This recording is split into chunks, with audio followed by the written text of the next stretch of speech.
Hannah Mackey, hearing with and on behalf of Charles McLaughlin. All right, very good. Andrew Chilvers appearing on behalf of people, Your Honor. All right. And this is a continuation of a preliminary examination, which I believe it was Detective Rob was on a call that day. That's correct. Now he's here. And so you may call your next one. Thank you, Your Honor. People would call Thomas Robb to the stand. All right. Sir, please come forward to be sworn.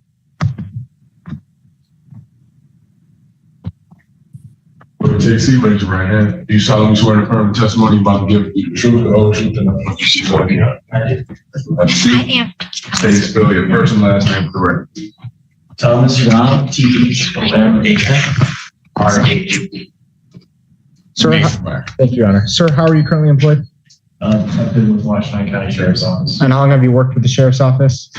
4 years. Were you working in that capacity back on April the 15th this year, 2025? I'm licensed as a road patrol deputy. Road Patrol Deputy? Thank you. Directing your attention to around 7:30, 7:45 in the morning, were you in the vicinity of the West Willow neighborhood? I was. Okay. And on that date and time, what was your shift? Sorry. What was your shift that day? I was working day shift. Okay. What time did you start? 8 a.m. 8 a.m. I Okay. believe the 7:30 time was when the call initially came in. Okay.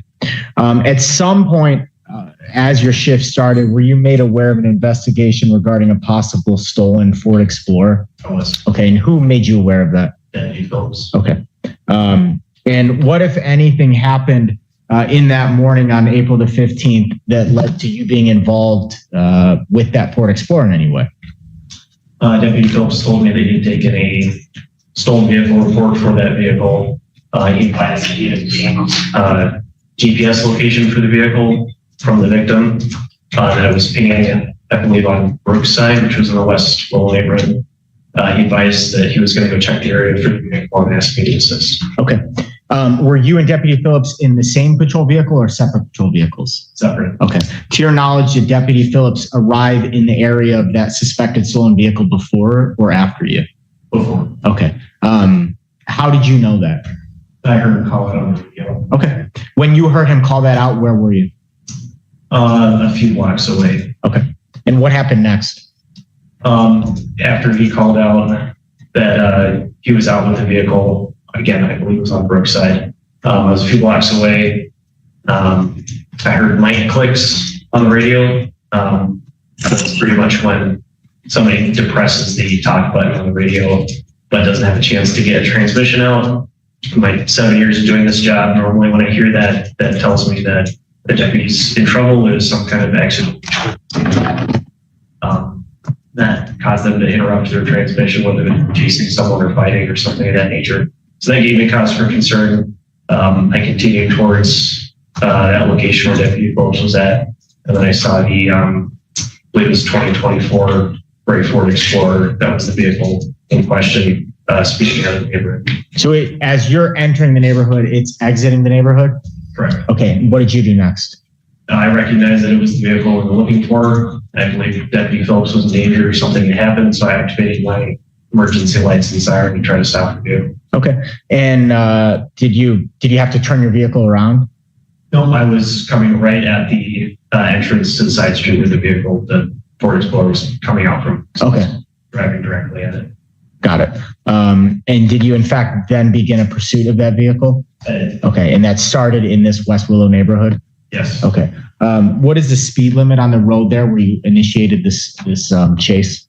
It's a residential neighborhood, so 25 miles an hour. Okay.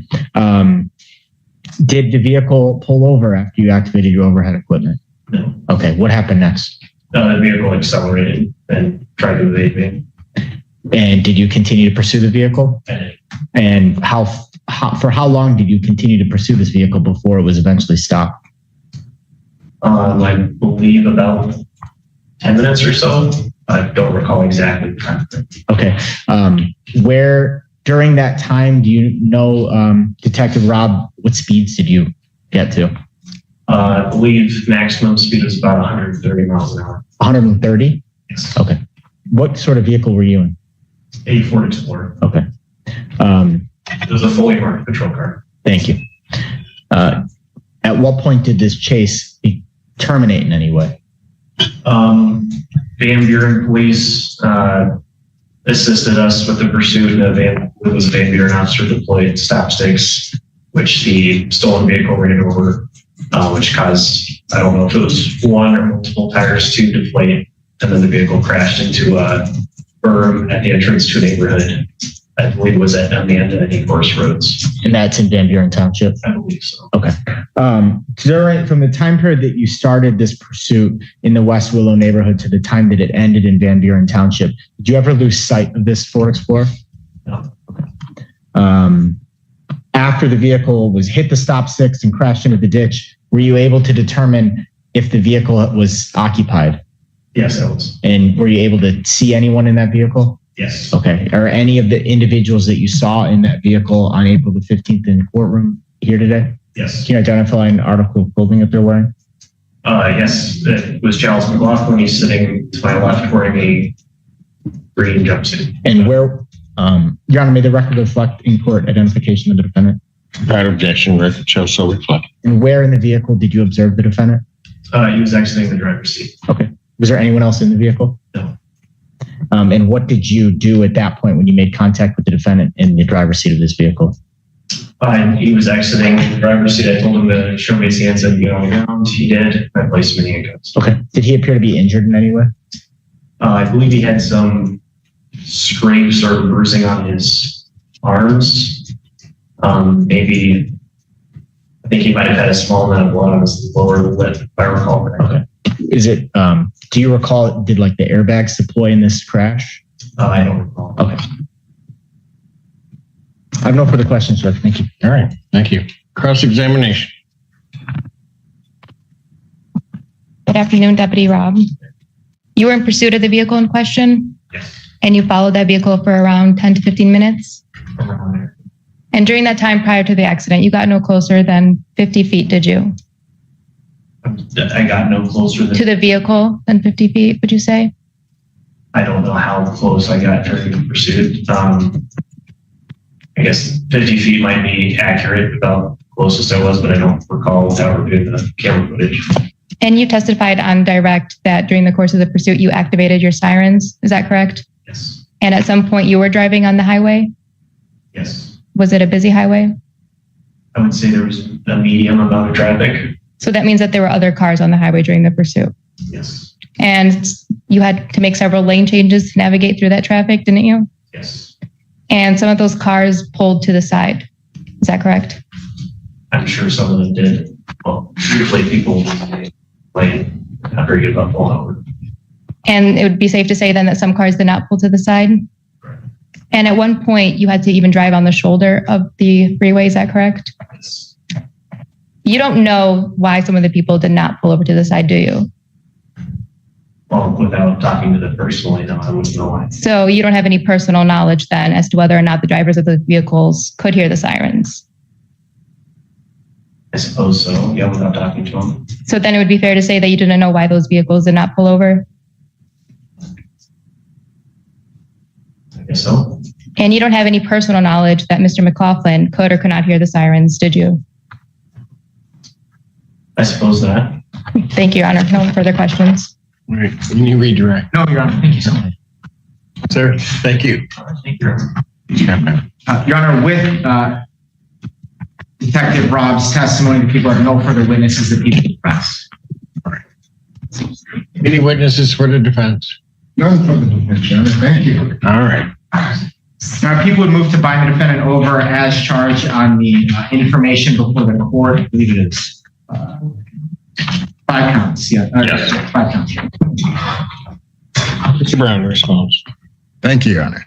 Your Honor, the court listened to the testimony previously from Deputy Phillips. It also heard the testimony from Deputy Rob. So the counts that we have that the prosecution is requesting for bind over are assault with intent to murder. That would be on Deputy Phillips. There's fleeing and eluding. That would be on Deputy Rob.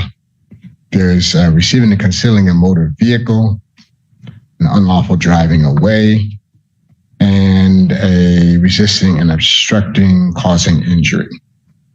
And I think that last one goes to Deputy Phillips. So I know it's been a bit, so we probably should go over what the prior testimony was. The testimony from the Deputy Phillips was that on April 15th, he was on road patrol. He'd gotten a call that referenced a stolen vehicle at the Marriott. He responded, had contact with the owner. The vehicle described as stolen was a gray Ford that was stolen sometime during the night. I don't know if we ever really narrowed that down to exactly what time that vehicle would have been stolen. That was entered into lien. At some point, they got to the cul-de-sac in West Willow, where the GPS told them that the vehicle would be found. They first got there, they couldn't see the plate because the vehicle was facing them. I believe that when they pulled up, they were facing the vehicle. They were probably, 20 to 30 feet away from the vehicle. Again, it was facing them. And while they may not have been directly hit on, they were in front of them with their headlights facing each other. The officer testified, Deputy Phillips, that he could see that there were at least two people in the vehicle at the time, that they pulled up. But then once they came to a stop, they said they were going to conduct a modified felony stop. Deputy Phillips said he unholstered his pistol. Two passengers then got out. And so two people got out of the vehicle. And they started walking away from patrol car as well as the vehicle that they were in. Said he couldn't see the driver at first. Later could see who the driver was at about 15 feet. Said he yelled to the driver to turn the car off. So I believe the car was still running at this time. This point, his weapon is drawn. He says that he stepped out away from his vehicle into a space. This is a cul-de-sac.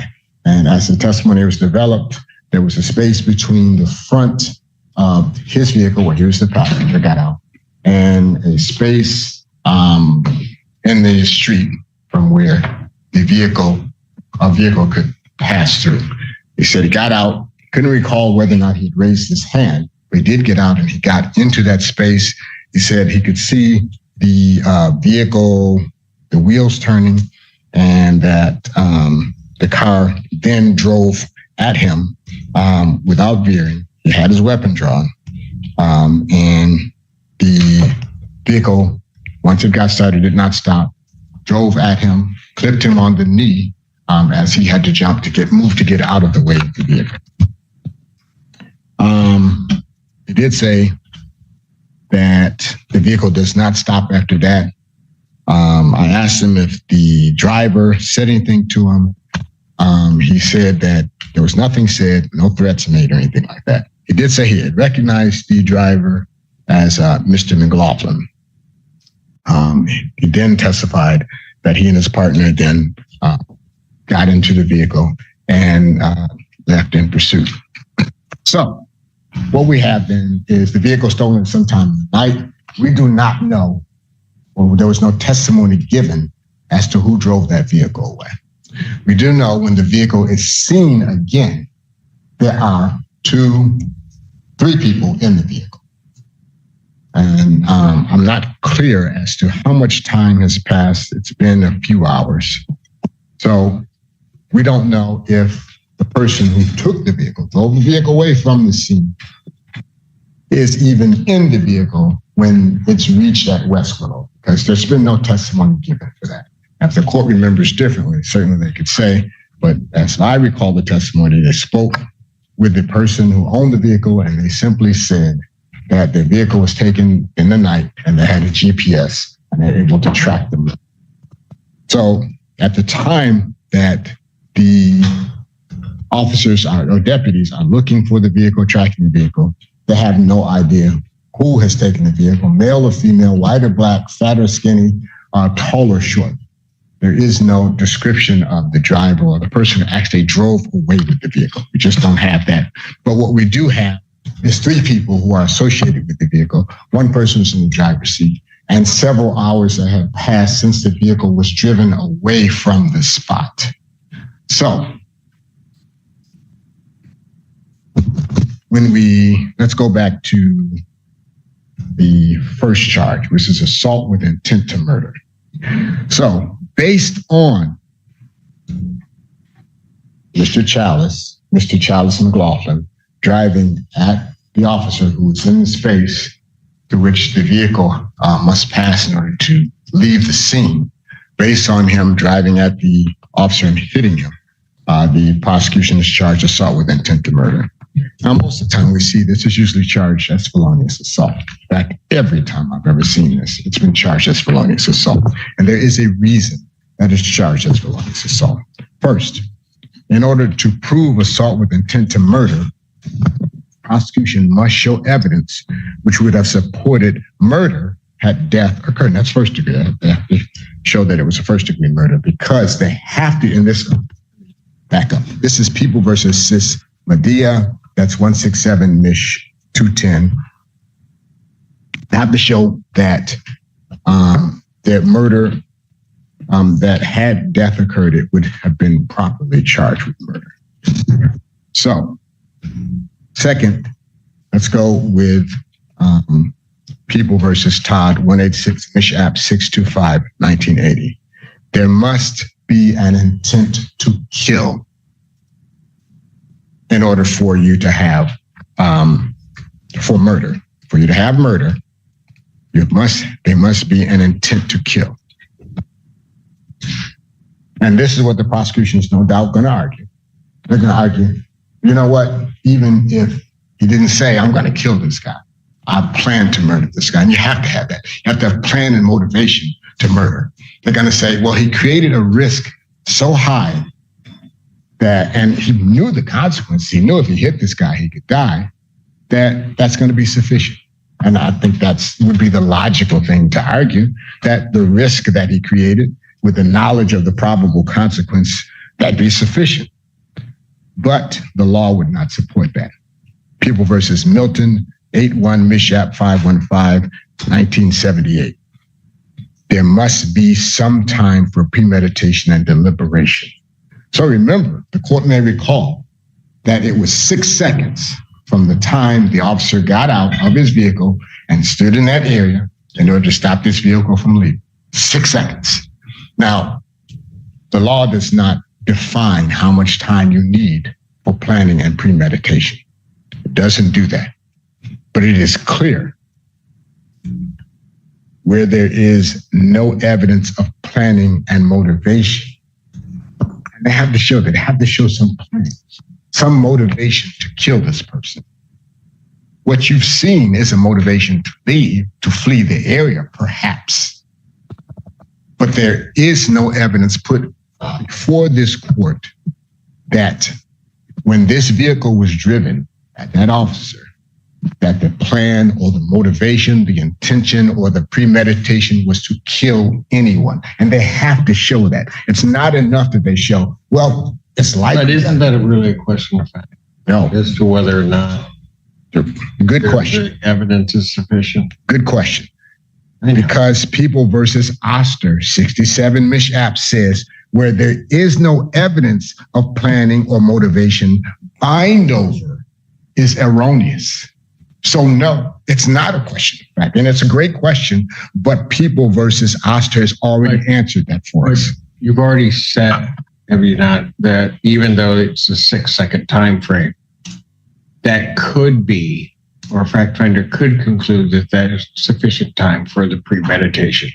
Right? Thank you. I've not said that. Well, I know you're not saying that, but you are saying that the case law does not indicate that de facto says that there is not enough time because the time frame is not spelled out. Right, the time frame is not spelled out. That doesn't automatically mean that it's an issue for the trier of fact, because they still have some duty, Your Honor, to show that there was some planning and motivation. That's what you're giving. What you would, if you were to bind over based on what you have here, you'd be taking away their duty You'd be relieving them of their duty to put that evidence in, and that's what they have at preliminary examination. They have a duty to show that there was some planning. You can't simply say, well, you know what? Since the law says that, there's no time frame, then that's enough. They have to actively show that there was a plan, a premeditation to murder. It's not simply, well, you know what? And again, if you couple that with People versus Milton, where even the creation of a high risk of death with knowledge of the probable consequences is insufficient, that makes their duty very clear, Your Honor. They can't simply just toss these things out without showing exactly what they need to show, and that is that there must be some premeditation, some plan to do so. They have an active, affirmative duty to show that. They simply can't say, well, what he did was risky, and that's enough. They can't say, well, since there's no time frame, that's enough. They have to show you that there was a premeditation and a plan. And the most likely thing that was going on here was Mr. Jackson was trying to leave the area. The officer got into that area, and in the 6 seconds that it got for him to get out of his vehicle and to walk into that space where the vehicle had the only space where they could get by, and they ended up hitting him. Premeditation necessary for first degree murder implied where it involves a police officer? There's no exception for police officer. There's no police officer exception. No. But where it becomes first degree murder, it's implied, because there are certain types of acts that constitute first degree murder. Right. One of those would be the potential killing or the killing of a police officer, where the premeditation is implied. So you're saying there is an exception for police officers with acts that I'm not saying it's an exception. I'm just saying there are certain things that will constitute implicit premeditation from the standard definition. So you're saying that there is a police officer, something that specifically. I don't know if you want to call it an exception. I'm saying that there's something unique as to police officers, such as it would be where a murder occurs during a first degree CSC. That's a felony murder consideration, Your Honor. Well, and I don't. It can be, it can be that. But even when you're talking about it being murder, what you're doing is you're implying the premeditation necessary. Because it's a police officer, so what you're saying in some clear. I've asked the question, isn't there an exception? I do not believe there is. I do not believe that the law changes. And Your Honor, that's equal protection. My client is entitled to equal protection under. I don't think it has any equal protection implication. It's just a question of whether or not under the statute that gives that there is an exception. Well, it is equal protection. An exception. It is equal protection in that my client is entitled to, and I don't believe that this exists. Certainly, we can research it if the court believes that actions. I just asked the question. Well, okay. So my response is, I do not believe that that is a thing. I do believe that that's a thinking, and charging what in every other case is always charged as a felonious assault. I do believe that there's a thinking, and that's where the equal protection comes in. That's exactly where the equal protection comes in. I don't know. Because my client is. I don't know if that's equal protection. Well, I'll explain to you why I think so. Well, I don't need it.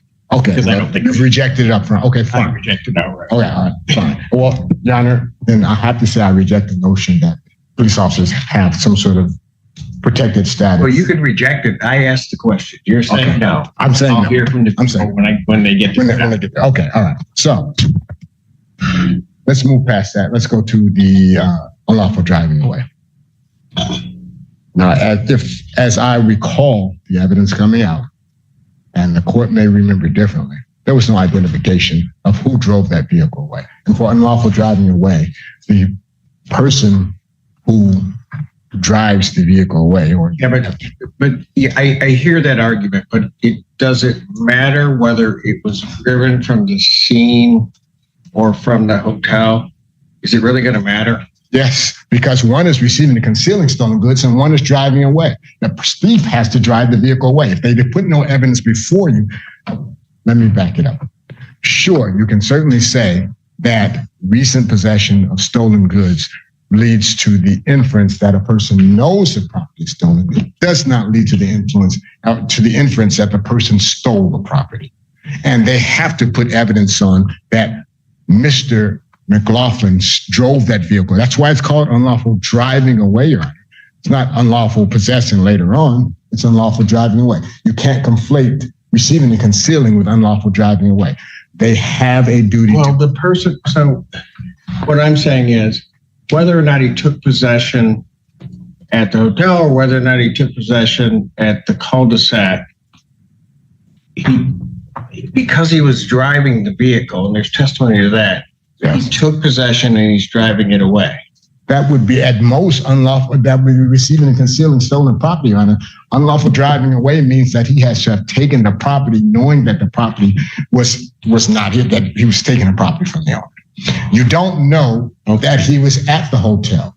You can't, and that's... I'm just saying it won't matter where you start, though. I'm not saying that there's an indication that he necessarily took it from the hotel. If you concede that point, I'm saying the unlawful driving away can happen at the point of the cul-de-sac. Then how do you get receiving and concealing stolen property? How do you distinguish the two if you're going to say it's always a... I'm not here for reasonable doubt. I'm not here to answer your questions. So you can go ahead with your argument. All right, so let's make sure that we're clear on that. Unlawful driving away demands that the person take the vehicle, take possession of the vehicle, in contradiction or in contrast to the owner. If he takes possession of the property from someone else who stole it, he's not an unlawful driver away of the vehicle. He may be someone who receives and conceals. The problem for the prosecution's case, Your Honor, is they have not established who took the property from the owner, or at least where the owner had the property last. And they have to do that.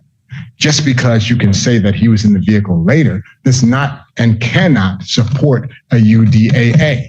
At best, it can support a receiving and concealing of stolen property if you go with the thought that recent possession of stolen property, knowledge that the property itself is stolen. But it does not support a claim that the person, whoever is in possession of it, actually took that vehicle. And that's what UDAA demands. They have to have taken the vehicle from the possession or control of the owner, even though it's in the parking lot and the owner may be elsewhere. They have to have taken it there. If they drive it later, at best, that's a receiving and concealing. It's not a UDAA. That's not what the law says for UDAA. If you argue something differently, then always, if someone steals the car, hands me, and that's another thing too. There's not been any evidence put on that my client had the keys or didn't have the keys. But even getting past that part, getting past the notion that someone may have given him the keys elsewhere, I can concede that it's relatively recent possession, even though we don't have enough time, or we don't have a specific time period, how long the vehicle was taken or when my client would have come in possession of that vehicle. And that's important when he comes in possession. If someone else steals that vehicle and hands him the keys or hands him whatever, you cannot say that he drove that vehicle or that he unlawfully drove the vehicle away, because that has to come in against the owner's possession and control, and not against someone or anyone else's possession and control. We don't know that any of the other two passengers didn't take that vehicle away, at least not from the evidence that's been presented here, that any of the other two passengers didn't take the vehicle and then give him possession later on. And that's important. So, with respect to the 2, 3, and 5 counts 2, 3, and 5, I believe that those are in fact issues for the trier effect. With respect to count 1, I don't believe that the prosecutor has met its burden of proof. And if the prosecution can get up and say that there is an exception for police officers, as the court suggests, and they can cite some case law. I asked the question, Mr. Brown, so don't put words in my mouth. I'll hear from them. All right, fine. So, and also with the UDAA, I don't think they've met their burden there. Response. I'll start with the assault with intent to murder. So looking at the jury instruction 17 and Michigan pattern criminal jury instruction 17.3, assault with intent to murder requires the defendant tried to physically injure another person. Second, that when the defendant committed the assault, he had the ability to cause an injury or at least believe that he had that ability. And third, that the defendant intended to kill the person and the circumstances did not legally excuse or reduce the crime. Intended to kill the person, not intended to commit first-degree murder.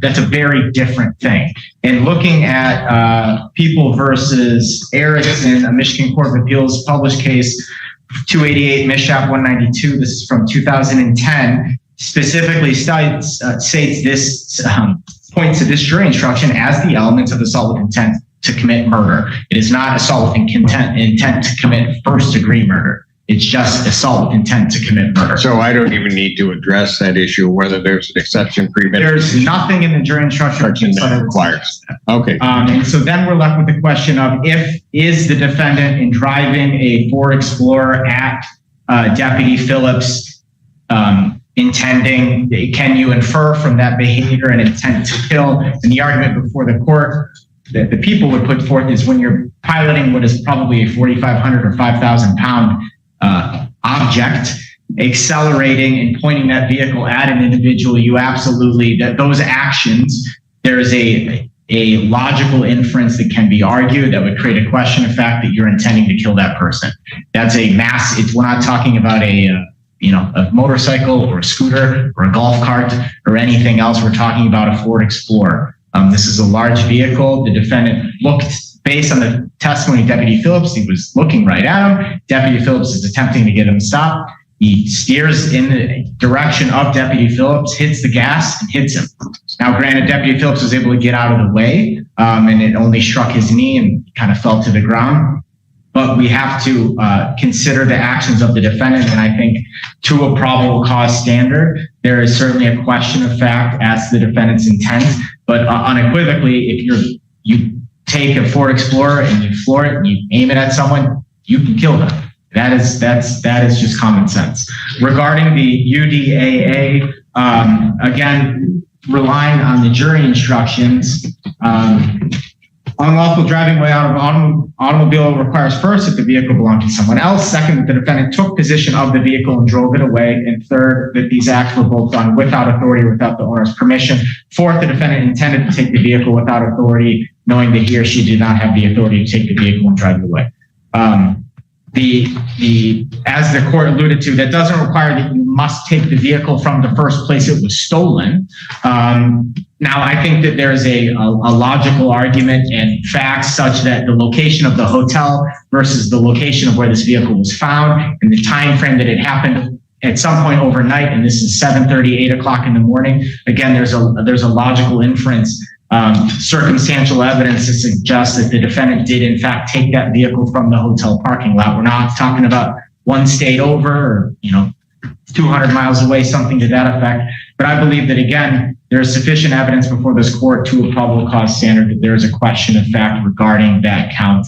And I believe that the defendant should be bound over on all 5 counts. All right, okay. With reference to, there is no dispute as to a bind over on count 2, 3, and 5. Therefore, the court also does believe that the people have sustained their burden and the defendant would be bound over on counts 2, 3, and 5 without objection as they raise issues of fact. In terms of the unlawful driving away of a motor vehicle, again, it would be this court going into the province of the jury as to when they first saw the defendant in the vehicle. Certainly a jury could reasonably infer from the hotel, the timing and everything else that it was indeed the defendant who did that. I don't think that people have to go beyond that. So certainly under that, if the theory is correct that it's got to be taken from the location from the owner, but I don't think that that's correct. But still, even then, I think a reasonable fact finder could conclude that. As it relates to the other piece of that, I think an individual can be charged with the unlawful driving away of a motor vehicle when they took possession or assisted in taking possession of that vehicle. I don't think it excludes, it doesn't get charged or can't be found to the exclusion of something else, a receipt and concealment. Certainly a reasonable fact finder could conclude that the defendant did, even at that location, take and or assist in the taking of that vehicle and its unlawful driving away. So that charge would be proper. And a fact finder could conclude that. So the court would bind the defendant over for those reasons on count 4. With reference to count 1, the assault with intent to murder, I also do not believe that it requires first-degree murder and some premeditation within that. It is really the intent to kill, as the instruction indicates. But even though I do believe that if it were to require that, I think that premeditation is implied within the actions of the defendant because of what was happening, and there's no equal protection argument regarding that. However, very clear in the testimony where a reasonable fact finder could conclude the intent was Deputy Phillips' testimony that as he's there, the wheels of that vehicle are pointed right at him as it's accelerating out. It's not a circumstance where they were trying to go around him, they were trying to do whatever. And certainly a reasonable fact finder could conclude that that was an attempt to strike and kill Deputy Phillips. And that, as it then relates to count 5, maybe by the grace of God, Deputy Phillips gets out of the way. His leg is hit and injured. But that would, even though he's able to do that, that doesn't necessarily negate the intent that the defendant, or what one could find as the intent to kill in this case. And the court believes that there is sufficient evidence as it regards that under either theory of the first-degree murder or under the notion of kill. I think there's sufficient evidence to go forth to a jury on that charge, and therefore the court would find that the people have sustained their burden and bind the defendant over on count 1. So to conclude, the defendant will be bound over to stand trial on all 5 counts.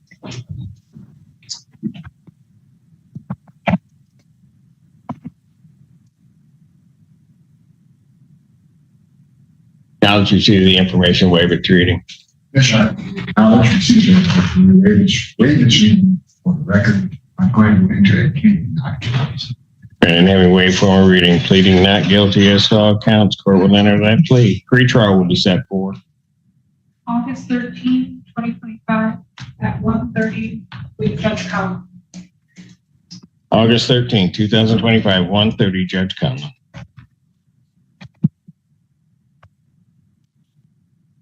Bond will continue. Thank you.